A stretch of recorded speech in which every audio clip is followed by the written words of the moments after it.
Okay. So I want to talk a little bit about my dating life since I became single. I became single and all of my dating life has been like sort of online dating life, right?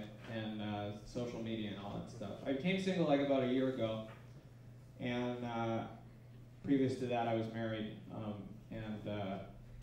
so I didn't have a lot of experience being a single adult, and one of my friends once was like, "It's okay, Darryl, it's really easy to be single and talk to women. There's just a couple of basic rules you follow, like you just be yourself.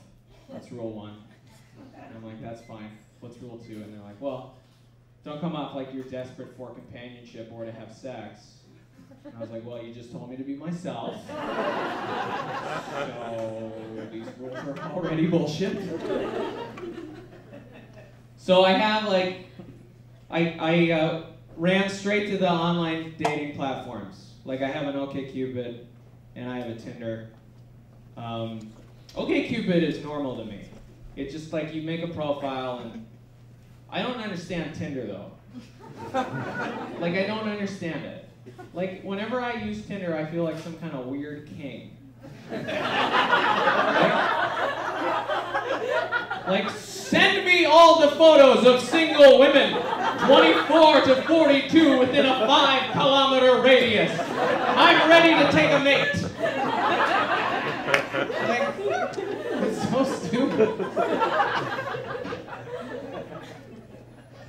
And I don't have a lot, like, okay, so I'm not good at talking to women and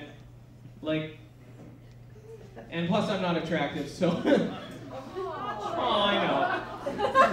No, listen though, because, okay, so I had to I want to read you my OkCupid profile because I had to change it because what was happening, first of all, was even though my height was clearly listed on the profile, I was seeing like a lot of disappointed looks in tall women's faces when we met up. So I wanted to make it real clear right off the bat, so we don't waste each other's time. So this is my OkCupid profile right now. 35 male, Toronto, single. My self-summary. I'm 5'5", and you just stopped reading. What I'm doing with my life, being 5'5". I'm really good at nothing requiring a minimum height of 5'6". First things people usually notice about me that they just stepped on me. Favorite books, movies, shows, music, and food. I can't reach any of this stuff.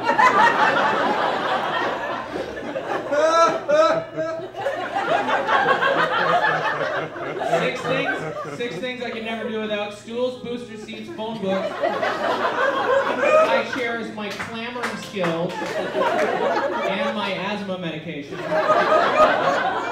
I spend a lot of time thinking about just trying to stay positive, The most private thing I'm willing to admit about myself, I'm actually closer to 5'4". That saves a lot of time. And I didn't really know how to, thank you, I didn't really know how to you're not supposed to say hi, how are you to women in online dating too. Like that's what I first did, because that's what she's saying in real life. But that's not impressive enough in online dating. Because I learned that the hard way. I said, hi, how are you to a woman? And she goes, is that the best line you've got? Let's try this again.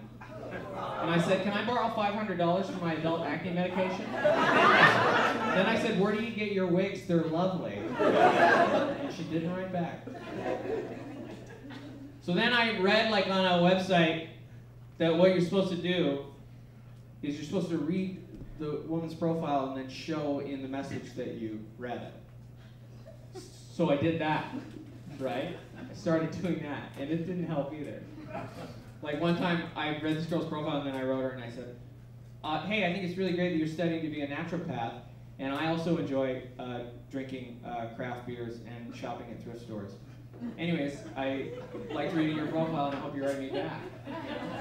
And she did. She wrote back and she said, wow, such a sweet message, and I really enjoyed reading your profile. It's really funny. That said, I don't think we'd make a very good match. So see, it didn't work at all. It doesn't do anything. And then she had the nerve to say, good luck in life and love. right?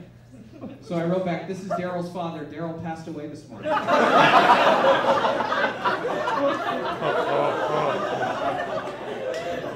But, okay, so it worked once, though. It worked once. I want to tell you about my relation. I had a 6-month relationship with a woman that I met on Tinder. And I want to, somebody said whoa in the back. I want to go over it every day for the, but I want to tell you just about, it was great. It was like one of those things where like, the whole, you know when something's a struggle and then just one day it's not anymore? It was like that. It was like, we matched, and she was so beautiful, I immediately assumed somebody was playing a trick on me. Like, someone had hacked my Tinder profile. And she messaged me first. And she seemed like really interested like in meeting me. And it was wonderful. And we met, and we clicked. We had a great first date, great second date. And then within like a week, she was my girlfriend. It was beautiful, right? And she took me to meet her friends one day. Like, it was like she had a function that she was doing. It was like a fundraiser she was putting on. All of her friends and colleagues were going to be there, and it was my first chance to meet them. And she warned me about one of her friends. She said, there's going to be this guy there. He's kind of in love with me, and he's going to make things a little awkward. But don't worry about him. And she warned me about this, but then when I went to the function, she didn't have to warn me about it. Like, he was so weird. Like, he at one point in time, like, he fully walked out to the other side of the room and, like, looked at me, and then, like, kept walking, you know? Like, he used his whole body to take a mental picture of me. And his friend was, like, his friend came up, like, the friend of the guys came up and said, like, hey, what's your name? And I'm like, Darryl. And he's like, cool, nice to meet you. You know what I mean? Like, this didn't say it was nice to meet me, you know? So I would have known right away. I would have been like, well, that guy's in love with you, you know? But I didn't worry about it because things were going so great. And we saw each other for like, you know, it was like 4 or 5 months. Things were going along really good. Now I want to tell you about last April. Last April, I had a really rough last April because of how much success I had. It was the biggest month that I had to date in stand-up comedy. I did two festivals, and I consequently was miserable because I don't handle success very well. I don't process it very well. I became very sick, and I'm sure it was psychosomatic because it was basically my entire body. It was either psychosomatic or like I cured myself of something awful. But anyways, that was not a lot of fun to be around in April. So when I came back from the second festival, I messaged her. I remember I messaged her and I said, do you want to do something tonight? She said, actually, I think we need to talk. And that didn't sound very good. So I went over to her place and she very cordially broke up with me, giving me a lot of reasons like, you know, like standard, it's not you, it's me type stuff. Which I was, you know, I was fine with. I don't ever want to be anywhere I'm not wanted, so I was like, I don't know if this is true, but I'm going to leave.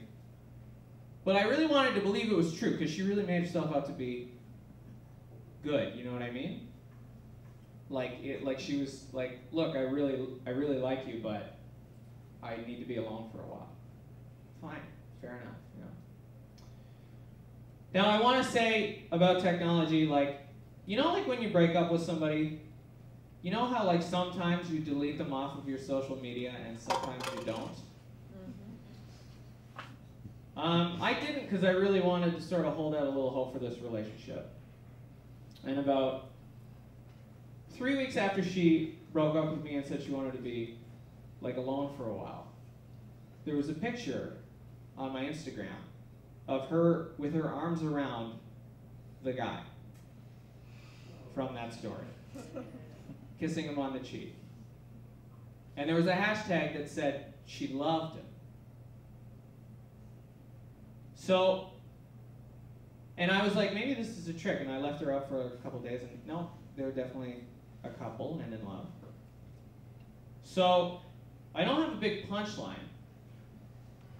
for this, but I'm just here to tell you, if anybody breaks up with anybody in the room, block everything. Block everything everywhere. Even Pinterest. Block it all. Otherwise, you're just on an idle Tuesday, you're gonna have your ass handed to you while you're just looking at pictures. While you're just going through liking stuff. Anyways, I'm back on social media now. And OkCupid. And I guess I wanted to leave you with that. And I also wanted to leave you with the old, you know, from the words of the wisest man I think I ever heard of, Biz Markie. Does anybody know where I'm going with this? Please listen to the message that I sent. Don't ever talk to a girl that says she just has a friend.